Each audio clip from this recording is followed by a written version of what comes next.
this video is not to cry. So yeah. Hello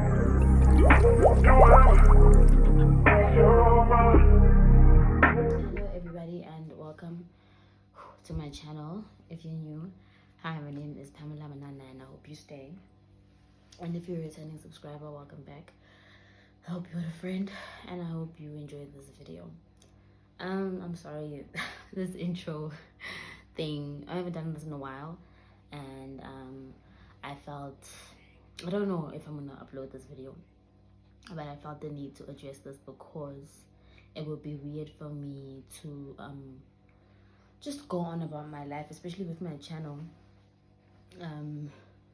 without addressing this. Like, I started this channel 3 to 4 years ago, if not 2 years ago, and I've kind of taken you guys through a lot of stuff that's happened in those 3 or 2 years or 4 years, those 3 years. So it would be weird if I skipped this huge thing that has changed my life completely. Sad and hard as it is, as it may be, it's necessary. I think it's necessary. And there's a lot of lack of closure with the situation, and there's somebody who might be going through the same thing I'm going through, or who has before. And so yeah, if you don't know what I'm talking about, I recently lost my dad. He passed away, or he was murdered. Imagine, like, that is so strange to even say. And yeah, today actually marks a month since he's left this earth, and it's very hard. Today is a hard day for me. Didn't think it would be. So yeah, basically how this video is going to pan out is that I'm going to share what happened, but like try to be as discreet and as respectful as possible, because this is not just my dad. You know, he's a brother, he's a son, he's a husband. So you won't hear all the gory details, but just my version of the events. And then I'll tell you guys a bit more about my dad. And so I want this to kind of be, I want you guys to get to know the man who is the reason behind Pamela Manana, the man who is why I'm on this earth, and a great portion of my personality, my heart, a few of my features, my hands, my feet, I get from this man. So he's definitely not a stranger. So if this is very triggering, please also just watch with caution, take your time, because I know death is a very triggering subject. This is the first time I've experienced loss this close, and it's a very strange place, and it's very scary and a bit lonely, but it's necessary, I'm assuming. And yeah, so for context as well, guys, I did not live with my dad. My dad lived in Durban since 2006. Yeah, we didn't live in the same house, but we spoke a lot over the phone, and he came every December. He tried to come twice a year for years and years and years, and then eventually he stopped coming home, but we spoke a lot over the phone and stuff. So yeah, he didn't live with us in the house, but he was still a dad. It was a Wednesday. And Wednesday evening, I'm with Tino, my boyfriend, and he gets a call from my mom, and there's connection problems. I'm in the car with Tino, and I see, because when our parents, my mom calls him, he says, "Your mom's calling." And then I check if she called me, because usually when she calls in, it's because she can't reach me. And he answers the phone, but there's no connection. And he says this to this day. Tino says that was God. God wanted that to happen. Like, he wanted me not to hear this, or be there for that. And so she calls 3 times, And then we come to my room, like I'm about to unlock the door, and eventually the connection happens and she says, "Hi, Tino." When my mom talks to him, I give them their privacy because I just think that's the best thing, like for them to even have their own relationship. I don't want to be nosy. So I just say, "You can go, like talk to her," and I walk into the room. And then they're on the phone for a while, but like it's not like alarming or anything. So I'm assuming there's gonna be gossip or something when he comes into the room. When he comes into the room, he acts extremely normal.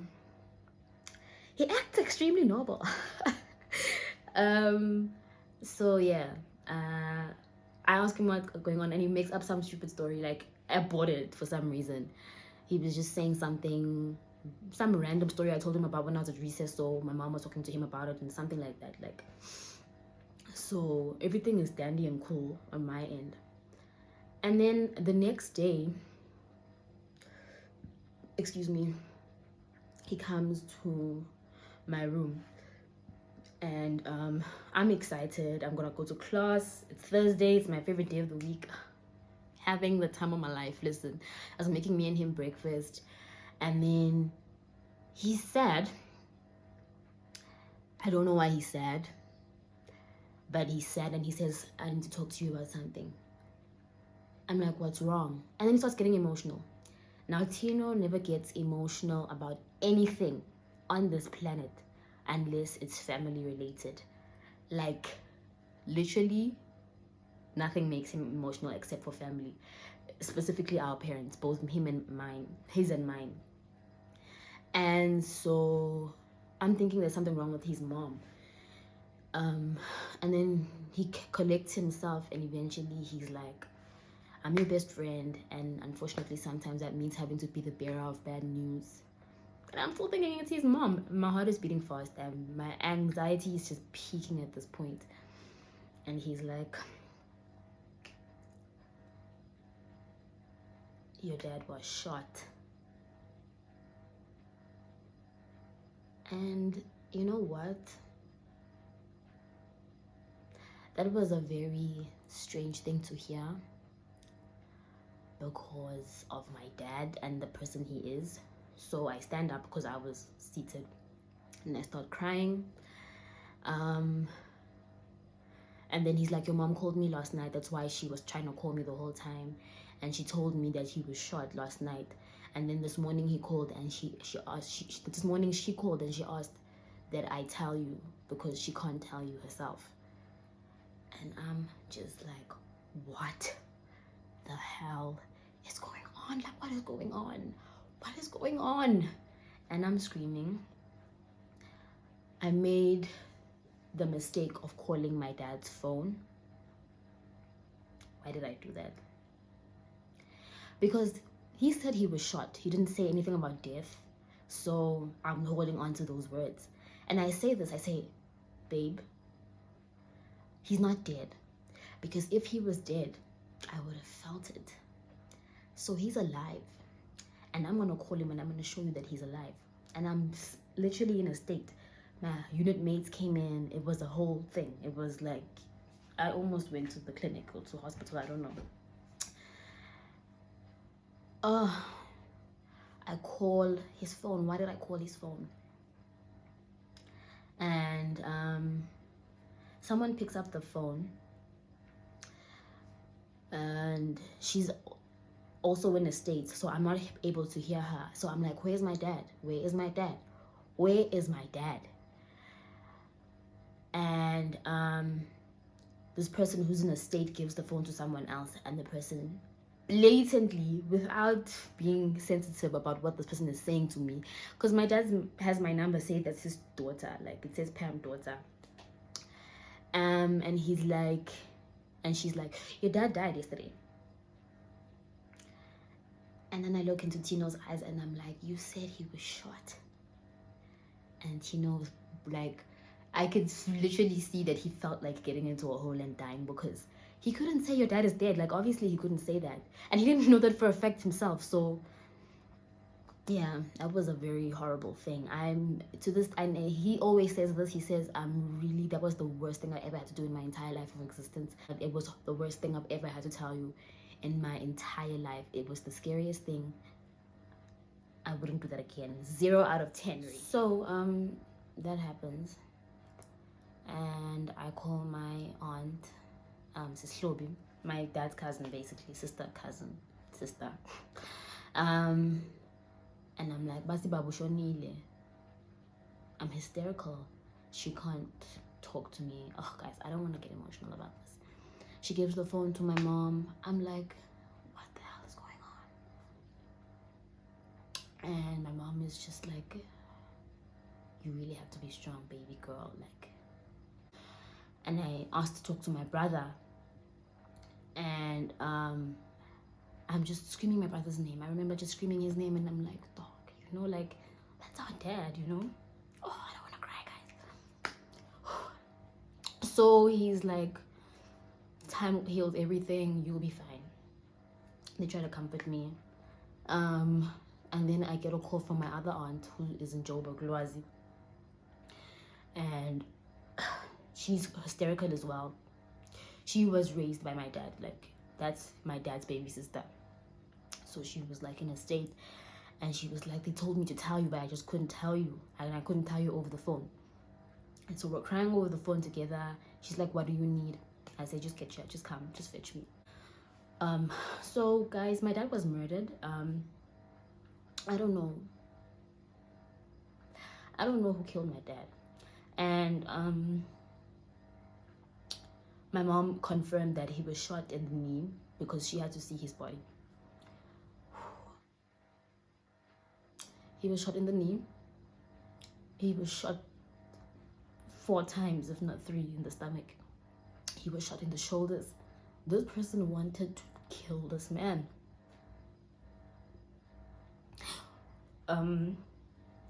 And you know what's wild? Like, everybody from Swaziland, like, who knew my dad, like, my peers though, like, their parents knew my dad.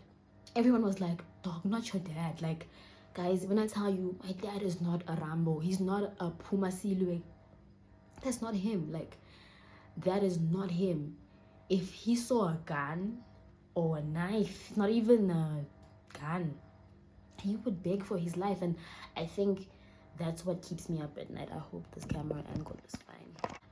I think that's what keeps me up at night, is that he was probably begging for his life before he took his last breath. He's probably like, I have kids, so please, like, take what you want. If it was even a situation of someone wanting something from him, but something tells me it was not. My dad was very kind and very teddy bear. I don't know if that's the right, is that that's even an adjective, but very soft-spoken. He was a gentleman. He loved his kids. He loved his family. He really loved his family. And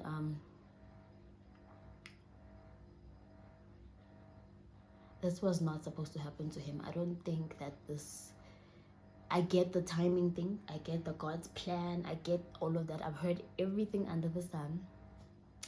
There's truth to all those things. I'm not gonna lie and say God effed up. But it just sucks, you know. And it sucks because you are the character in this movie. It really felt like a movie. It still does. I had not seen my dad in 3 years, like physically seen him. So to see him for the first time in 3 years in a coffin, that is not something I wish on anyone. He was young. He was 52, I think. My dad was young, if not 53. My dad liked to laugh. He liked to dance. My dad was me. Like, when you see me, you see him. When you see him, you see me. Like, a lot of my personalities from him. It's wild because a lot of my personalities from my mom as well, but I really am my dad's child. And what's wilder is, so is my brother in so many ways, guys. If you see pictures of my dad as like in his 20s, 30s, and you see Isaac now. Isaac is my brother, my dad's firstborn. It's uncanny. Very, very huge resemblance, and it gets worse every year because my brother's getting older. So I get home eventually. I went home. I didn't go home the weekend of the news because there was a whole post-mortem situation because it was a criminal case. And I think that was the worst thing as well, like just waiting for the body. It was bad. Also, just my mom having to be the one to, I don't think she is the one who actually washed him, but like she had to be there as well. I don't know, that's a horrible thing, and I feel like that's what also keeps her up at night, like seeing your husband's final form in with him being sewn up, because when it's post-mortem they have to cut you open and like evaluate things. They didn't even have the decency to remove the bullets. That's what makes, guys, this situation makes me angry. This situation makes me feel like fuck the system, because what is going on? Like, what the hell is going on? Like, but yeah, we don't know who killed him. No one is behind bars for my dad's murder. It's just a thing. We don't know what happened. Family literally went from Swaziland, like his grandmother, his aunts, his brothers, they went from Swaziland to Durban. They came back with no story. Like, no one knows how it happened. It's literally a mystery.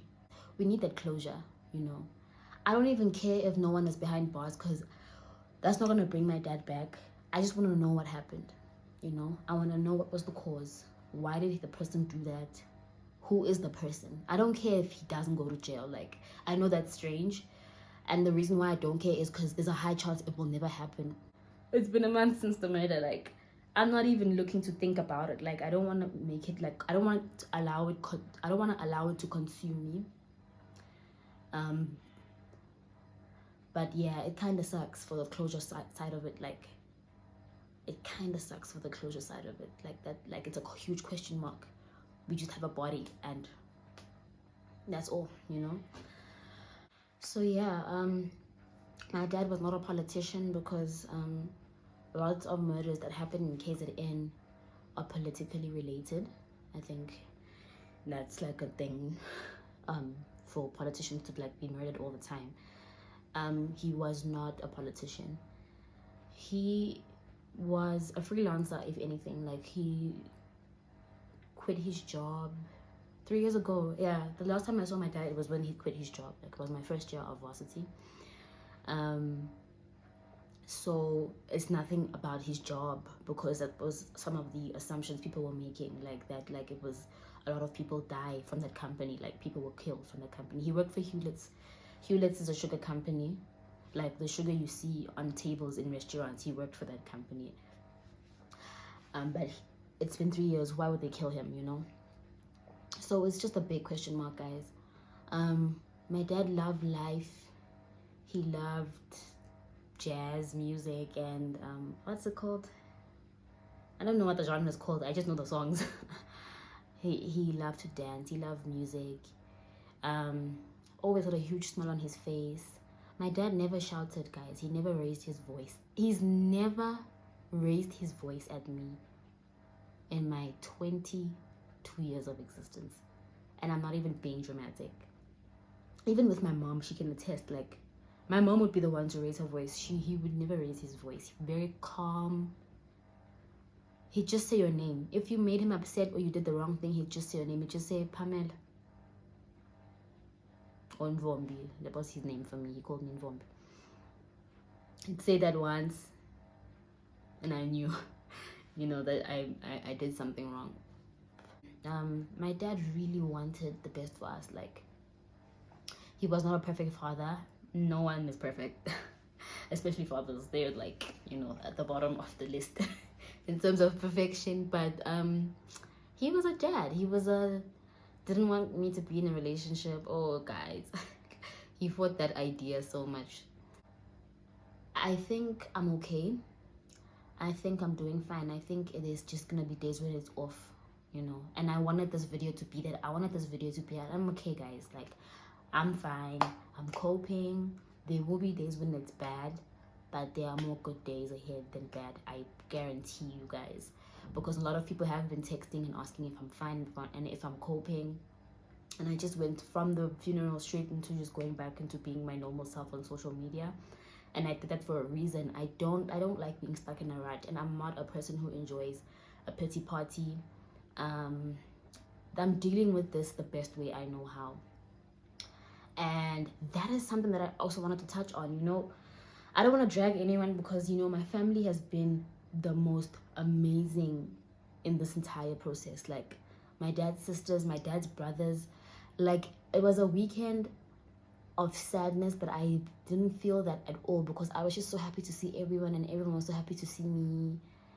And I just, at some point I was just like, yeah, he's gone, but he left me with so many people I can count on, and that's a beautiful feeling, guys. People, jigela family, when people die, death will reveal people's true colors, but like, I haven't seen witches yet. I haven't seen any of those things, and that just speaks of the person he is. That even just speaks of the person my mom is as well, because like, some people are mean towards you because of the way you carry yourself, and when bad things happen to you, some people feel like it's their time to rejoice because nothing else was making you humble. So my parents are extremely amazing people, both of them. 10 out of 10, and the way they treated people, really, on all honesty. And I'm so glad that me and my brother are continuing with that in that aspect. Like, not to even toot our own horns, but we're very respectful people. It's something that goes without saying with us. Like, so yeah, it's a process. Like, and there's gonna be days, guys, because like, my dad really wanted to see me graduate. He really wanted that. Like, he pushed for that so much. Like, and even the fact that my boyfriend never had the chance to meet him, because that was a conversation me and him had. Every time I brought up Tino with my dad, he would ignore me. My dad would blue tick that entire topic. I'd be like, Dad, I have a man, or whatever. I'd just say something random about like my love life, and he would just ignore it. If I said something about my love life and then I sent a different message about something else school related, he'd answer the school message and blue tick the other one. So yeah, for Tino to meet my dad in our coffin as well was a bit sad for me, like, because I know that he would have loved him, in as much as he didn't enjoy the fact that his daughter had a man or was like dating or whatever. I know he would have like approved of him by far, like without a shadow of a doubt. So that was sad. But yeah, like, he was a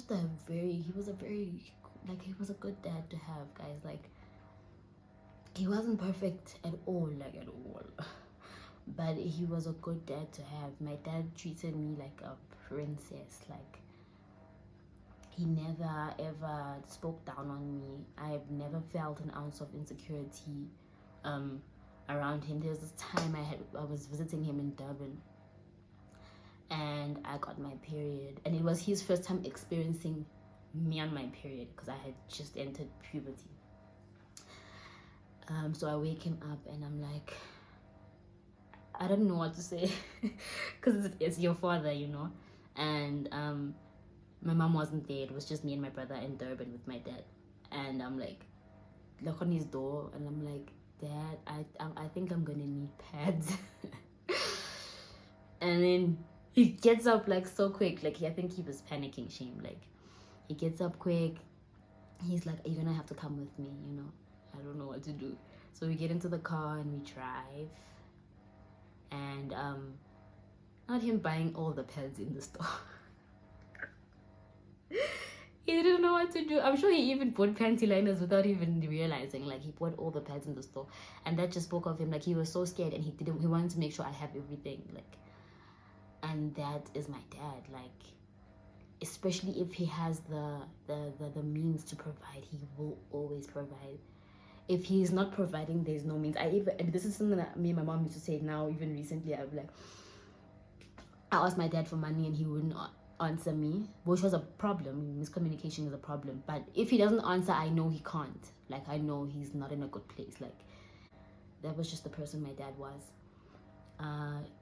So many of my aunts and uncles had so many good things to say about him. His funeral was really beautiful. Like, it was a very beautiful ceremony. And yeah, I want to say something to him in this video, and there were so many things that I didn't say, and I just really wanted him to know that, like, it wasn't about the money, like, you know, because sometimes I feel like my dad thought the only way he could have been a good parent was if he had the money. And I just look at my mom, and she's not rich either, but she's a great mom. So Dad, if you're watching or if you're listening, it was never about it. We just needed you know, to be around. And it's gonna suck when I get married and you're not there. When I graduate, oh fuck.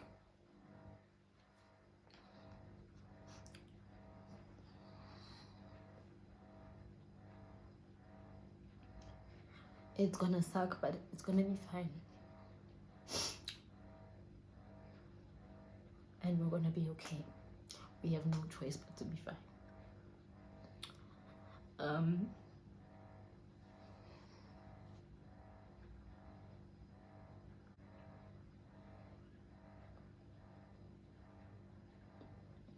But yeah, I think all my life I've had to be an adult, and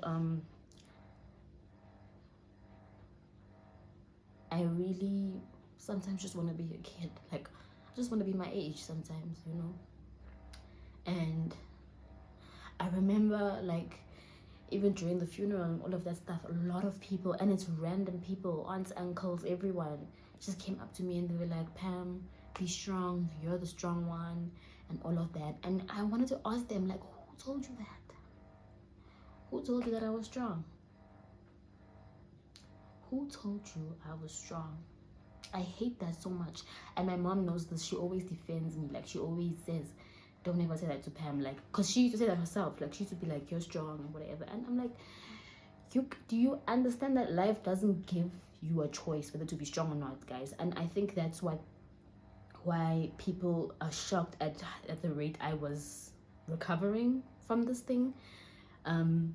School's not gonna wait for me, guys. Like, my degree is not gonna wait for me to be grand about losing a parent, you know. I still have to attend class. I still have to continue with life. I have to be a daughter still. I have to be a sister still. Like, it's not gonna pause. You just have to run with it. But that doesn't mean that it doesn't suck, and it doesn't mean that you're strong. It means you have no choice, you know. So yeah, like, just, if you're grieving, and like, you do it on your own terms. Like, if you want to cry. And if you, because at some point, like, during the weekend of the funeral, I was fine, and my mom was like, are you grand? Like, are you okay? Like, because you're very in a good mood, like, you're everywhere. And then I'm like, yeah, I'm just choosing to distract myself. So I eventually did break down the night before the funeral, and then someone was like, be strong, while I was crying. And I'm just like, what do you guys want me to do? What do you want me to do? Rather leave me alone. Not even in a rude way, but like, I'm just saying this to say, like, do it on your own terms, guys, because the process is yours alone. No one can grieve the way you do, like, and no one has a manual for it. Like, if you feel like breaking down, do that. It helps. And if you don't feel like talking about it, you don't have to. And if you feel like talking about it, talk, you know. Do what feels right and natural at the moment. Don't deny any kind of emotion. Like, that's what has gotten me through everything, you know. I worry about my brother. I worry about him because he's not like this. My brother's not a cry talk at all. My brother is a be silent and listen to music kind of human being. And yeah, that's my, like, my brother is my kryptonite, guys. He's my weak spot. Him and my mom, like, my family is literally my, like, if you want to do me dirty, do my family dirty. So I worry about the both of them, but I know we're going to be okay. Yeah, but thank you so much to everybody who's been there for me, guys. Like, the support I got, out of this world, from the minute I had announced this thing. The love has been impeccable. People checking up on me, people showing me love. It is very overwhelming, and I appreciate each and every single one of you guys. Everyone on Instagram, WhatsApp, everywhere, literally, even on Twitter. Wild enough. I really appreciate everything, every message. Just, I don't take those things for granted. We aren't family, guys. Keep in mind, like, in as much as you guys are subscribers and supporters, we're not siblings, we're not related. So to take your time to extend love and support, something I don't take for granted at all. Thank you so much. My family, my aunts, my uncles, my grandmothers and granddads, everyone, I'm so thankful. You guys raised a good man, and I just hope I can make him proud. Like, at some point I caught people looking at me and seeing, and I could realize that this person is looking at me because they're reminded of him. Even my brother, like, someone said, yo, like, we haven't seen Isaac in years, and like, literally it felt like Mbumelelo was here. That was my dad's name. My dad's name was Mbumelelo Mfundo Patrick Manana. Yeah, my dad is the one who, like, actually made me extremely proud of my surname, like, and that's why I say my name with such vigor, and, you know, I put it, that's the first thing you know about me is my name. He named me Pamela. He named me Pamela, actually. He's the one who named me and my brother. He gave us our English names, so thank you for that, because look at where we are now. But yeah, and to Tino, oh, I don't want to get emotional. I'm tired of crying, y'all. I'm a baddie. I'm joking, I'm not a baddie. Guys, Tino traveled and he risked it all, because that was not something he was supposed to do, but he risked it all and traveled all the way to Mpumalanga to bury my dad with me. And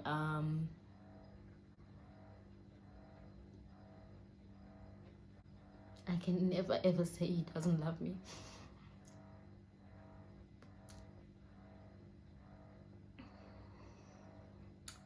So thank you so much for that. Even, like, people from, like, his friends texted me, his brother texted me and was like, yo, Pam, are you okay? Be strong. So this is sad, but it was really, like, eye-opening to see how many people, like, care, you know, especially from his end, like, his family, his friends, you know. So thank you, babe. I really appreciate you. I love you so much. I'm so heartbroken that you had to meet him in a coffin. Like, he would have loved you so much. But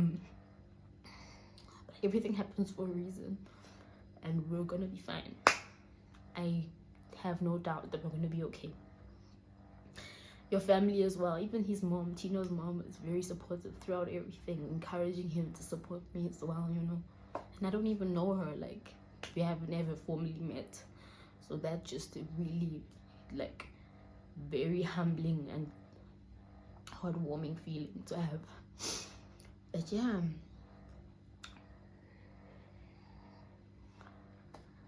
guys, I don't want to name people because I'm gonna have to apologize for missing people's names, but you guys know yourselves. You guys know yourselves. I'm very loved, and that is a very beautiful fact to know, because not many people know this, you know. Thank you guys so much. I love all of you guys, all 1,300 of you guys. Like, thank you so much. We're gonna be fine, we're gonna be happy. More videos are coming, guys. Like, It's a hot girl summer, okay? I'm trying to be happy. I'm trying to be turned because I know that my dad would want me to be happy. He wouldn't want me to be crying. I definitely know that. So, may his beautiful soul rest in peace. It's been an honor being your daughter, and it's gonna be an honor being your daughter forever. You should be proud of me and your son. We're gonna be great human beings, and we're gonna take care of each other. That's how you always wanted it to be, guys. My dad wanted me and my brother to live in the same house forever, like as adults. He had like weird plans in his head. It made him unique though. But I'll always have my brother's back, like, and vice versa. I know for sure. That's my rider. Isaac is my person, and I'm gonna take care of mommy the way you want as well. I'm gonna make her proud, and she's gonna be fine. She's a trooper. You know, your wife is a thugger, Bantola for life. So yeah, thank you for being my dad, and thank you for all the lessons. Thank you for teaching me that you don't have to fight to be right, and you don't have to fight to be heard. It's all in the way you treat people and the way you carry yourself. That's something my dad taught me. So I love you so much for that, Dad, and I think about you every day, and it's gonna get better. Nah, I'm gonna get stronger. It's not gonna get better. I'm definitely gonna get stronger. Thank you guys so much for watching this video. Please don't forget to like, comment, and subscribe. I'm welcoming every kind of message you want to share. Any rest in peace messages, guys. Let's get them done. Like, I don't want to be sad. Like, please. So I'm accepting the final consoling messages and condolences on this video, and then we're happy from there on. But I love all of you guys, and I appreciate you so much, and I can't wait to see you in my next video. Bye.